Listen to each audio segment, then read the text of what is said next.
Hello students, हम लोग area related to circles chapter कर रहे हैं। ठीक, आप लोग अपना पेन और रजिस्टर ले लें हाथ में। ठीक, हमें क्वेश्चन लिखना है। मैं क्वेश्चन डिक्टेट करता हूँ, आप क्वेश्चन नोट डाउन करें प्लीज। चलिए क्वेश्चन लिखें आप। The area of a sector of a circle of radius 5 centimetre is 5 pi centimeter square. Full stop. Find the angle contained by the sector. ठीक, question में आपको क्या दे रखा है भाई? क्वेश्चन जो है आपसे क्या कह रहा है कि area of sector of a circle of radius 5 centimetre. तो एक सर्कल है जिसका रेडियस कितना है 5 सेंटीमीटर, इतना उन्होंने आपको बता दिया। और आगे बता रखा है कि उसमें एक सेक्टर है, उस सर्कल में एक सेक्टर है जिसका एरिया कितना है 5 पाई। ठीक है, ये एरिया आपको दे रखा है 5 पाई सेंटीमीटर स्क्वायर।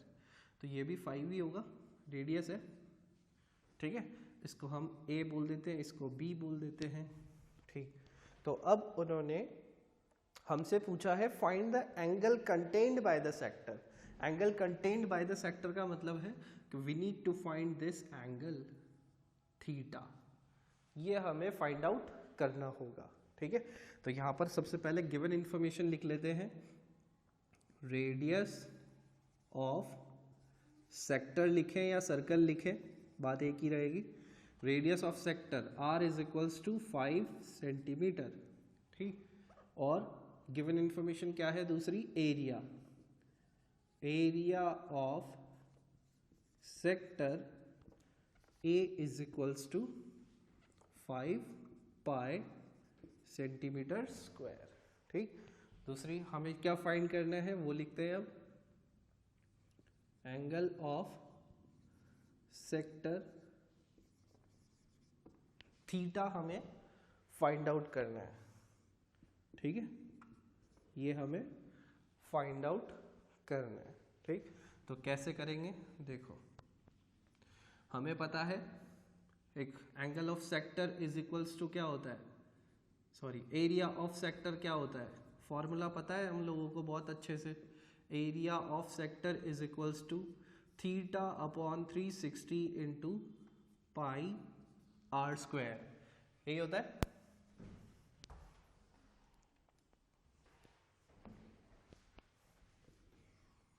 तो एरिया ऑफ सेक्टर हमारा हो गया theta upon 360 into pi R square. इसमें फॉर्मूले में हम सीधे वैल्यू पुट करते हैं। तो एरिया ऑफ सेक्टर हमें कितना दे रखा है 5 पाई। थीटा हमें फाइंड आउट करना है अपॉन 360 एज इट इज रहने देते हैं, पाई को भी एज इट इज रहने देते हैं, और आर की वैल्यू हमें दे रखी है 5। तो ये हो जाएगा इंटू 5 स्क्वायर। ठीक, आप देख सकते हो पाई से पाई कैंसिल हो जाएगा, ऐसे हो जाता है ना कैंसिल। आप चाहो तो डॉट ट्रांसफर करके कैंसिल कर दो। तो यहाँ पे आपके पास बचा 5 is equals to theta upon 360 into 25। ठीक है, 5 स्क्वायर क्या हो जाएगा 25। तो थीटा की वैल्यू फाइंड आउट करनी है, तो ये 360 उधर जाएगा, तो 5 इंटू 360 अपॉन 25। 5 से 5 टाइम्स कैंसिल हो जाएगा, 25 है ना। और इसको 5 से आप कैंसिल करोगे तो यहाँ पर आपके पास आ जाएगा थीटा इज इक्वल्स टू 7 और 2। तो थीटा की वैल्यू आपकी कितनी आ गई 72 डिग्री। तो एंगल ऑफ सेक्टर कितना हो गया, angle of sector theta is equals to हो गया हमारा 72 डिग्री। ठीक है, नोट डाउन कर लें इसको।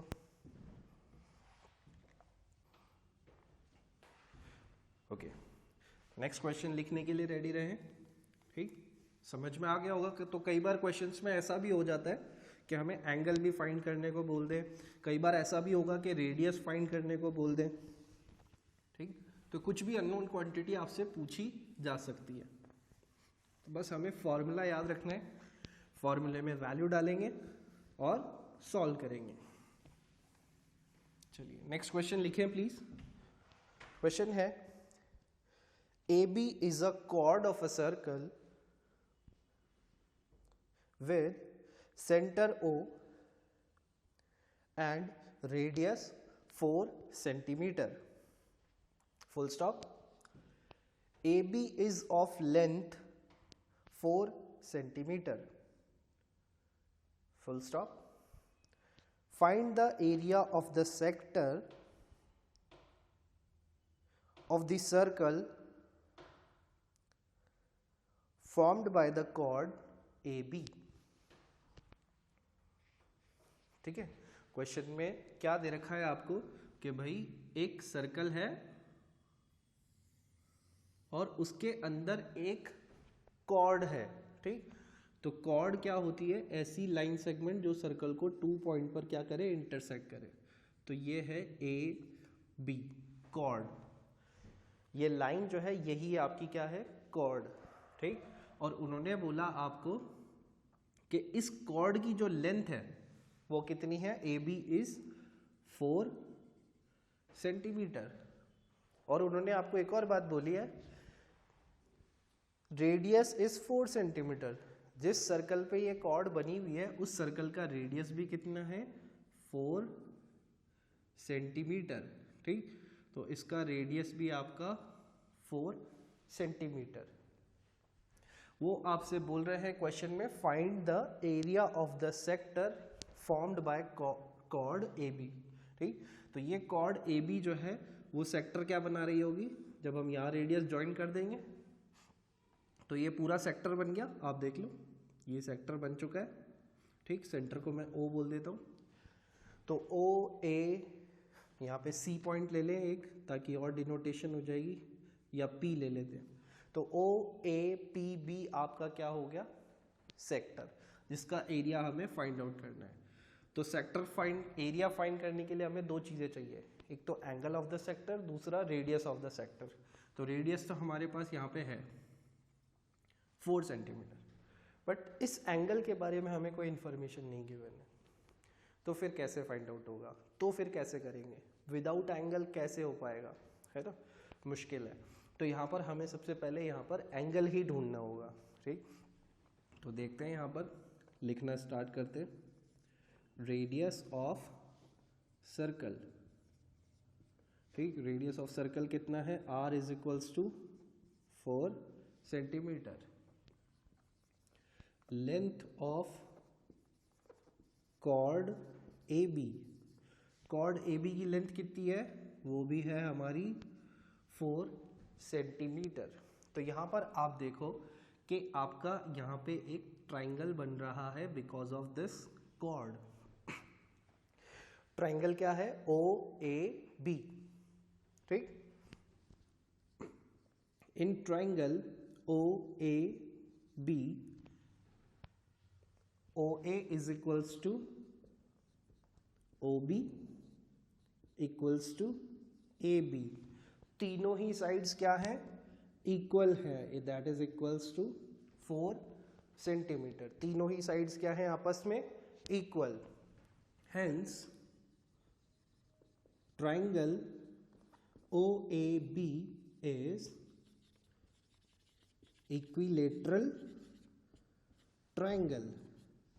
ठीक, तो यहां पर ये जो हमारा ट्राइंगल है OAB, वो किस तरह का ट्राइंगल है, equilateral triangle, and we know that in equilateral triangle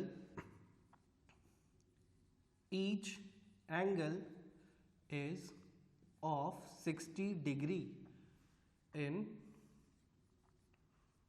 equilateral triangle। ठीक, तो भाई आप देखो कि यहाँ पर ये एंगल 60 होगा, ये 60 होगा, ये भी आपका क्या होगा, 60 होगा। तीनों एंगल 60 है, तो इसका मतलब एंगल ऑफ द सेक्टर कितना हो गया हमारा, 60 डिग्री। ठीक, therefore angle of sector theta is equals to 60 degree. अब तो एंगल भी पता चल गया, रेडियस भी पता है, तो एरिया कैलकुलेट हो जाएगा। करते हैं calculate area of sector A से डिनोट करते हैं theta upon 360 into pi R square. Theta 60 upon 360 into pi, pi हमें यहाँ पे लेना होगा 22/7, आर की वैल्यू 4 स्क्वायर। ठीक, यहाँ पर इसको 0 से 0 कैंसिल, 6 से 6 टाइम्स 36। ठीक, तो यहाँ आपके पास बचा 1/6 इंटू 22 इंटू 4 इंटू 4 लिख ले या डायरेक्ट 16 लिख ले। ठीक, कैलकुलेट तो हमें ही करना है। चलिए, अब यहाँ पर कैंसिल हो सकता है, यहाँ पर ये 2 से 11 टाइम्स और ये 2 से 3 टाइम्स, तो यहाँ पर आपके पास हो जाएगा ऊपर 11 इंटू 4 इंटू 4। ठीक, तो ये कितना हो जाएगा हमारे पास 16 इंटू 4, तो ये हो जाएगा 176 अपॉन 21 और यूनिट है हमारी सेंटीमीटर स्क्वायर। ठीक, तो ये हो गया आपका एरिया ऑफ सेक्टर। इसको आप डेसिमल में कन्वर्ट कर लें, है ना, अप टू द 2 प्लेसेस। ठीक, कैलकुलेट करें, आप खुद से करिएगा कैलकुलेशन, है ना, मैंने लिख दिया आंसर, हो सकता है गलत भी हो, तो आप वेरीफाई जरूर करिएगा। ठीक है, चलिए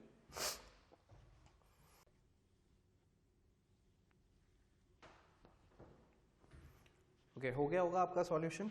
चलिए इरेज करते हैं इसको और बढ़ते हैं नेक्स्ट क्वेश्चन की ओर।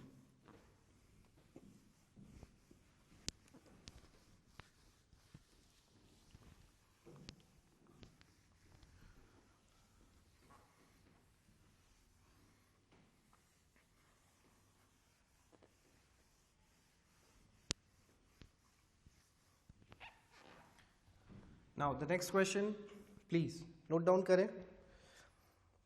The perimeter of a certain sector of a circle of radius 5.6 meter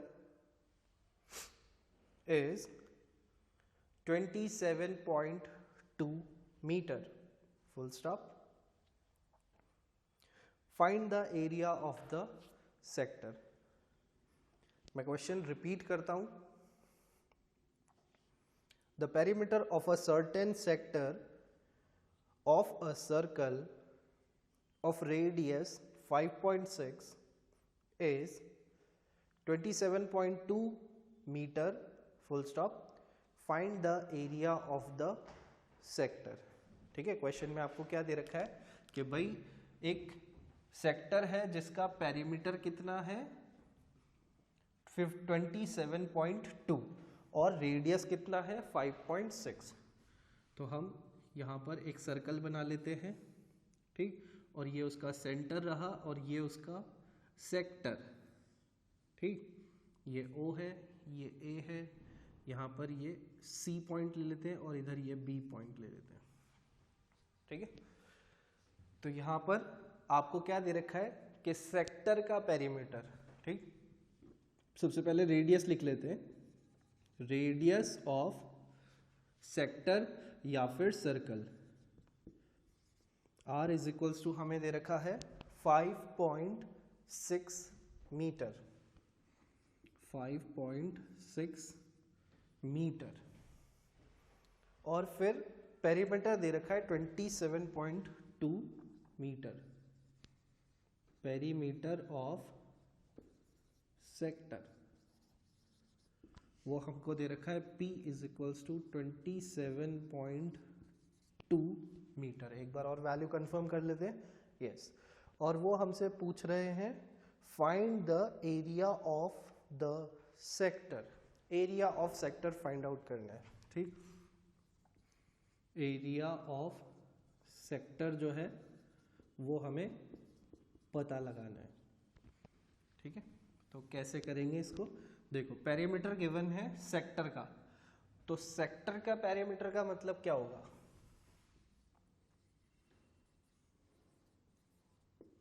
perimeter of sector. इसका मतलब क्या होगा? इसका मतलब होगा ये दोनों रेडियसेस और ये आर्क ABC, यही मतलब होगा इसका। ठीक, एरिया ऑफ सेक्टर का मतलब क्या है? रेडियस प्लस रेडियस, है ना। चलो पूरा लिख लेते हैं पहले, है ना, फिर उसके बाद शॉर्ट में लिखेंगे।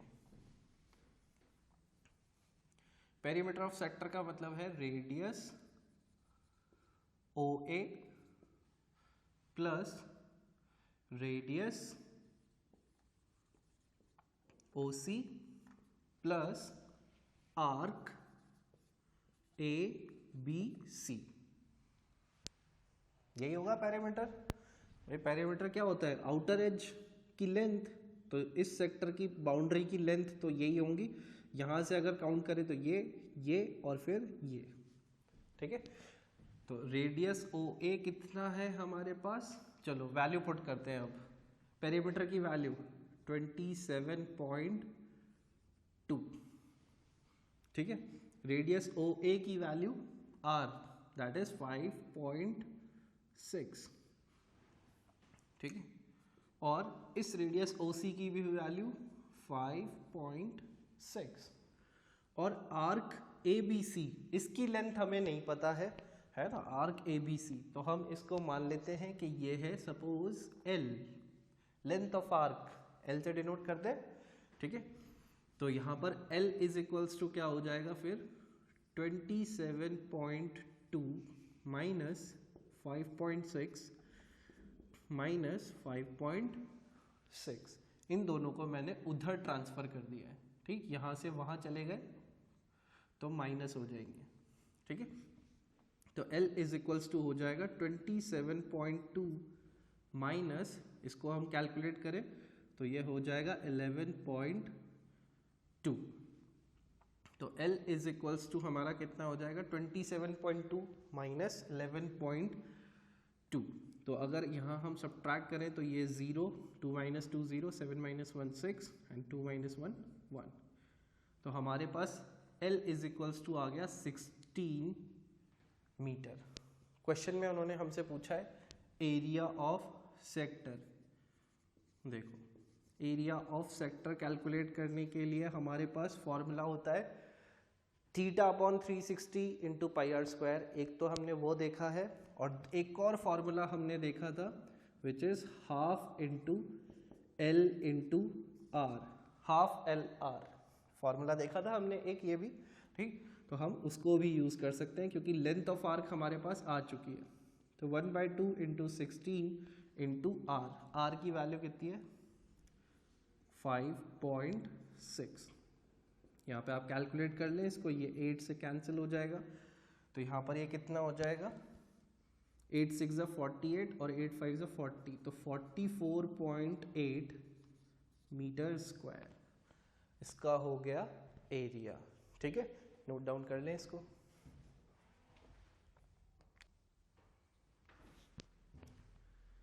ओके, तो आज के लिए हम बस इतना ही रखते हैं। We will meet in the next class. Till then take care of yourself, keep studying, bye bye.